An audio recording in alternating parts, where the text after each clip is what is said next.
Hello everyone, this is me Pia and welcome to the channel as in another study vlog video. So ये video है दिसंबर 22 की और जब मैं उठी थी 6:30 बजे की क्लिप है ये. And then I started my day by opening the windows of my room क्योंकि सनलाइट जो आती है तो मेरे को थोड़ी सी रिफ़्रेशमेंट मिलती है और थोड़ी सी मेंटल क्लैरिटी भी मिलती है as well. And then I folded this blanket क्योंकि मैं जब फ्रेश होके आई थी मैंने ब्रश किया था तो मेरे को थोड़ा सा ठंडा लग रहा था. दैट्स वाई मैं थोड़ा ब्लैंकेट के अंदर घुस गई थी. एंड देन फिर मैंने आई जस्ट फोल्डेड दिस क्योंकि मेरे को थोड़ा रूम मेरा तो अब जब ऑर्गेनाइज रहता है तब मेरे को पढ़ने में भी और ज़्यादा अच्छा लगता है. So I usually clean my room every day. And फिर यहाँ पे हियर यू कैन सी ये थोड़ी सी रफ़ स्ट्रेटजी है जो मैंने बनाई थी. रफली थी ये कि मेरे को दिन में पूरे क्या क्या करना है और ये रफ़ था इसलिए मेरे से जितना हो पाया मैंने वो सब को पूरा किया. सो या आई started my study session by doing biology. And biology में मेरे को थी लेक्चर की रिक्वायरमेंट. दैट्स वाई मैं लैपटॉप लेके आ गई थी पापा का. और जो पापा का ऑफिस का टाइम है वो रहता है फिक्स्ड. आने का टाइम नहीं रहता फिक्स्ड बट जाने का टाइम हमेशा फिक्स्ड रहता है. सो उससे पहले मेरे को जितने भी लेक्चर्स देखने रहते हैं I can.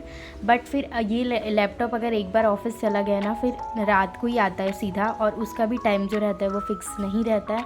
So that's why मैंने जल्दी से बायोलॉजी के जो ये हेरिडिटी वाला चैप्टर था इसे कंप्लीट किया.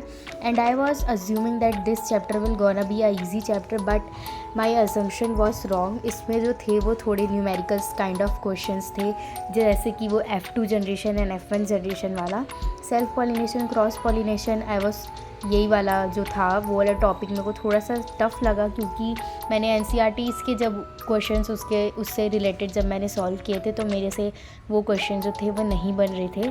सो I was practising it. And फिर वो वाले चैप्टर को मैंने प्रैक्टिस करना ज़रूरी समझा क्योंकि मैंने PYQ में देखा था कि वो वैसे चैप्टर्स भी आए हुए थे. सो वो चैप्टर्स को मैं मतलब कि वो क्वेश्चंस को मैं इग्नोर नहीं कर सकती थी. So that's why I was preparing that. And जो हमारी टीचर है जो बायोलॉजी की टीचर वो जब हमें ये चैप्टर को पढ़ा रही थी तो उन्होंने भी हमको प्रैक्टिस क्वेश्चन काइंड ऑफ दिया था रफ नोट्स में. तो मैंने उसको भी प्रैक्टिस किया और उसकी भी प्रैक्टिस मेरे को और अच्छी से करनी पड़ेगी.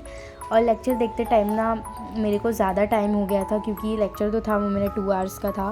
तो फिर उसको भी मैंने जल्दी से कंप्लीट कर लिया था 1.5x में देख के. एंड ये ठीक भी रहता है 1.5x में देख के क्योंकि नॉर्मली अगर आप नॉर्मल देखोगे तो आपका जो टाइम रहेगा वो कुछ ज़्यादा ही यूज़ हो जाएगा. And then I decided to do maths. And here you can see कि लैपटॉप जो है वो ऑफिस चला गया है.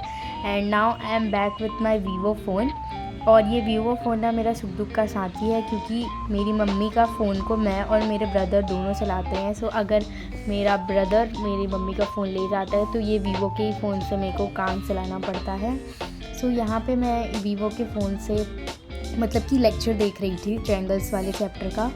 और ये न्यूमेरिकल्स ना काफ़ी इजी थे. इजी लगे मेरे को क्योंकि मैंने इसे पहले भी कर रखा था और इसका मेरे को बस रिवीजन करना था.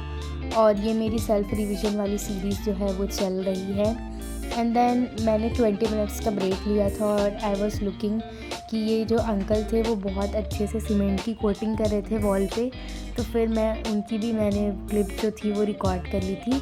एंड देन फिर मैं अपने थोड़े से मिनी गार्डन को निहार रही थी. एंड यहाँ पे जो ये ईटा वाला आप देख रहे हो ना ये मैंने पिंटरेस्ट से इंस्पायर होके किया था और ये ना सच में बहुत ज़्यादा अच्छा दिख रहा है.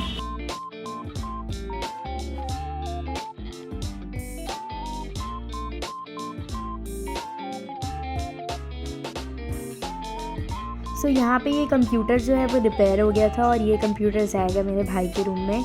और ये मेरे भाई का कंप्यूटर था जो कि बिगड़ गया था. सो फिर हमने उसे रिपेयर करवाया.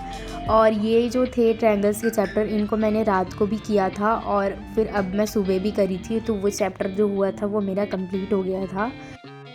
ये मेरा ट्रायंगल्स वाला जो चैप्टर है वो होता है कम्प्लीटली कंप्लीट. और NCERT का ही बस किया है मैंने तो वो होता है कंप्लीट. और इसके साथ मेरे को इसके PYQ भी करने हैं. यहाँ पे तुम लोग देख सकते हो कि मैंने पूरा जो चैप्टर है उसको एकदम अच्छे से किया है और मैंने खुद भी अपना सॉल्व करके भी अपने थोड़े एफर्ट्स डाले हैं क्योंकि ये चैप्टर बहुत ज़्यादा वेटेज रखता है. सो ये प्रूविंग वाले क्वेश्चंस ना अब मेरे को थोड़े से इंटरेस्टिंग लग रहा है क्योंकि जैसे जैसे मैं प्रैक्टिस कर रही हूँ ना आई लाइक दिस चैप्टर.